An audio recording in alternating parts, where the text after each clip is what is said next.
What's going on, guys? I'm Alex Trader, and this is Trader Talk Sports. And today's episode is going to be me giving you guys my thoughts on Wild Card Weekend, who's going to come away with the wins, my personal opinion on what odds you should bet, because there are some pretty good lines for this weekend, as well as kind of some of the impacts that certain things could have on the games this week and what the impacts these games will have on the rest of the playoffs. So without further ado, let's get right into the first game of this weekend, and that'll be the Colts taking on the Texans. Now, the Texans are the division winners in this one. They're favored by 1 point at home against Indianapolis. But you got to look at that division win with a little bit of skepticism, because the Colts started off awful and ended up winning 9 out of their last 10 games. So when you're looking at that, that's kind of a big deal. Playoffs in the NFL, typically it's a one-game series. So typically the best or the hottest team going into the playoffs is going to win it all, not necessarily the team with the best record throughout the whole season. So the Colts are definitely a dangerous team to watch. I definitely take them -1, so pretty much straight up against Houston. Even on the road, Andrew Luck has torched them for over 400 yards in each of their meetings this season. They won the most recent one and went to overtime in the first one this year, so even if that game should have been a tie, to be honest with you.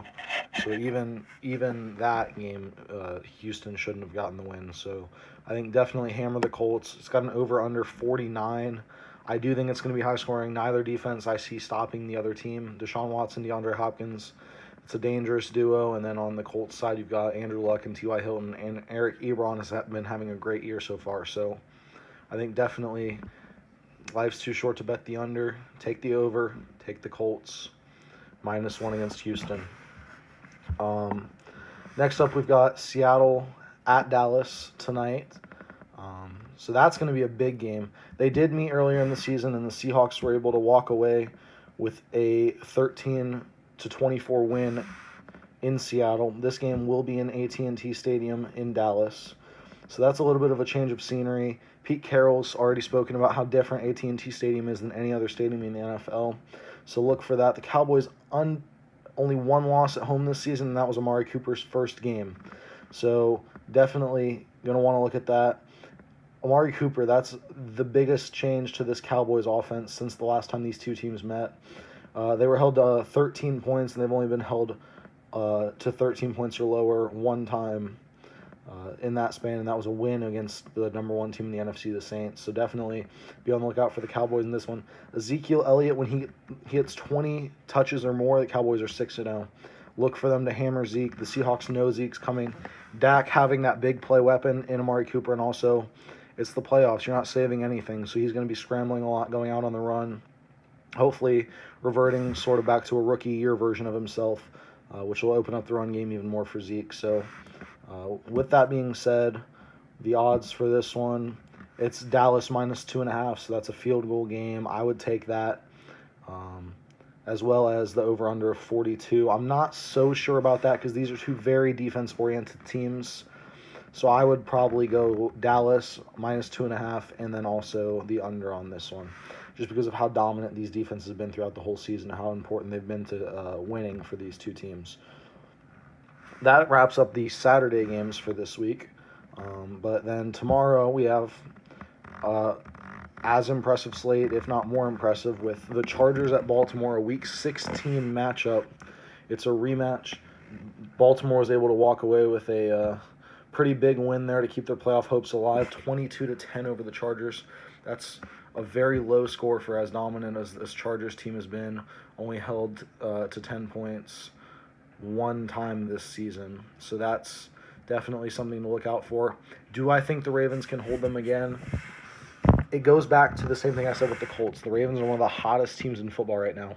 For some reason, Lamar Jackson was a spark plug for them. They ended up making the playoff run. They took the division from the Steelers, so I think they're definitely a dangerous team to watch out for. The Chargers being able to play him twice and having a game plan for him now is a good thing for them, but I still don't think they'll be able to stop it, as well as being able to put up enough points to win this game. They're still missing their two linebackers that were gone in Week 16, which led to a lot of free room for Lamar. So I think that Baltimore -2.5, I'd take that, and then also take the over on this one. Even though I think Baltimore is going to be able to hold the Chargers relatively low, I don't think it'll be 10 points. I think they'll get at least 20, and I think Baltimore wins this game. So that's an easy over for the 41.5 for this game. And lastly, we have Philadelphia Eagles against the Chicago Bears. One of the most magical playoff runs of all time happened last season for Philadelphia. And this year, they'll be taking on probably the best overall defense in all of football in the Chicago Bears. Their front seven is absolutely ridiculous, smothering to quarterbacks, and also their defensive backs having a great season. Adrian Amos, one of the best safeties in the league, so definitely watch out for that. Nick Foles, can he do it again? That's the real question.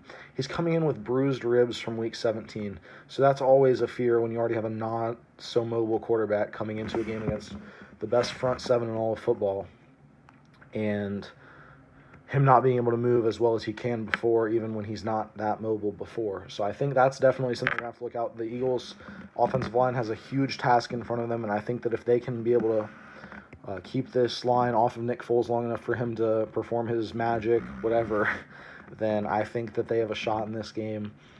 Personally, I don't think they can do it. I think Mitch Trubisky will definitely be enough against a Eagles defense that this is a very similar team to the Cowboys with a much lesser run game, and I think the Bears are going to be able to pull this one out. Mitch Trubisky having a pretty decent year. I think if he can run the football, if he can get their backs the football, make a couple clutch throws, I think this will be a pretty convincing win for the Bears. The line is 9 points for the Bears. I don't think that they're going to win this game by 9. I think Nick Foles is going to have a good enough game to compete here. I just don't think that they'll be able to score that much on the Bears defense, but I don't think the Bears defense can score all that much on this Philadelphia Eagles offense. So I'm going to take the under, and I'm also going to have Philadelphia covering this game. I don't think that they'll be able to win it straight up, but I don't think they'll lose by 9. So with that being said, it's a pretty impressive slate. Looking into these games and what they mean for next week's matchups, when you're looking at this, you'll see the Chiefs will play the winner of the Colts-Texans, which will most likely be the Colts, unless the Texans and Chargers are able to pull off the win. Then they'll play the Chargers. I have the Colts winning this game. That means Chiefs-Colts next week. The Chiefs have not been the same team since Kareem Hunt was cut, and it's showed.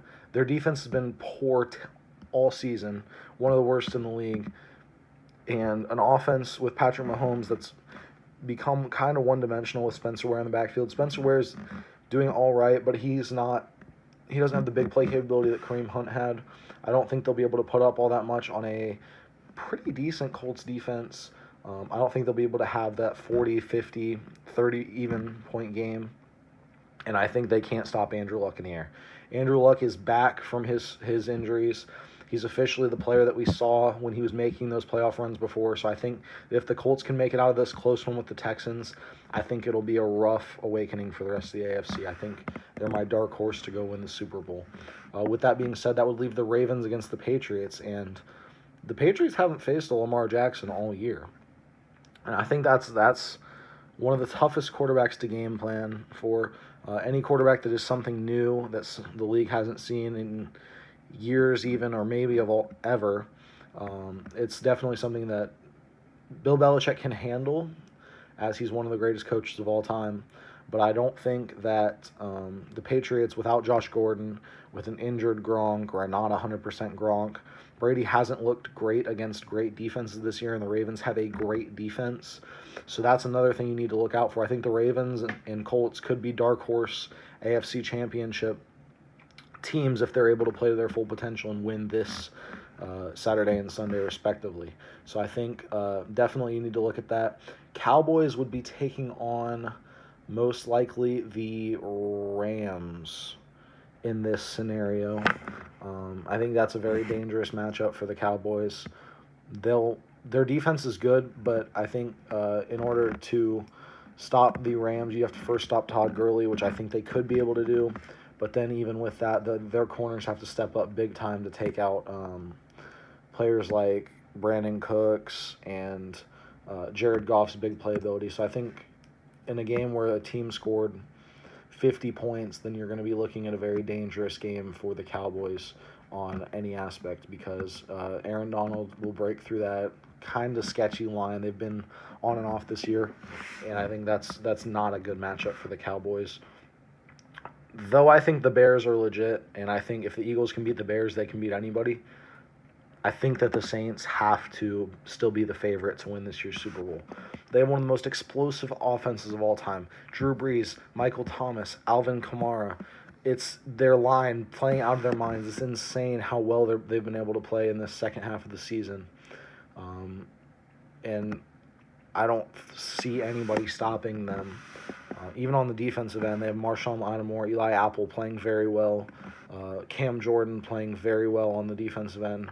So I think that they're still my pick to win the Super Bowl, but you have to watch out for teams. If the Cowboys can get hot and Dak can get to his rookie version of himself, then I think this is going to be a very dangerous team. It'll be a very interesting slate of playoff games and a very interesting playoff overall. So yeah, there's my analysis of this year's NFL playoffs, more specifically the wild card games. I'll have another episode for you guys next week where I speak more specifically on the divisional round and on after we are able to see the outcomes of this week's wild card games. One of the best slates we've had in years, so as an NFL fan, it's great to see this. You love to see this, and I think that definitely we're going to need to accept the fact that the NFL is back, and I think that it is the number one sports league again. Just the way that they run their playoff, the way that any team can come out and win a Super Bowl against all odds, looking at the Eagles last year, or this year even the Colts or the Ravens, who were a snap away from not making the playoffs against Cleveland. I think that's a true attribution to how great the NFL is. So I'm going to wrap it up there. Thank you guys for listening.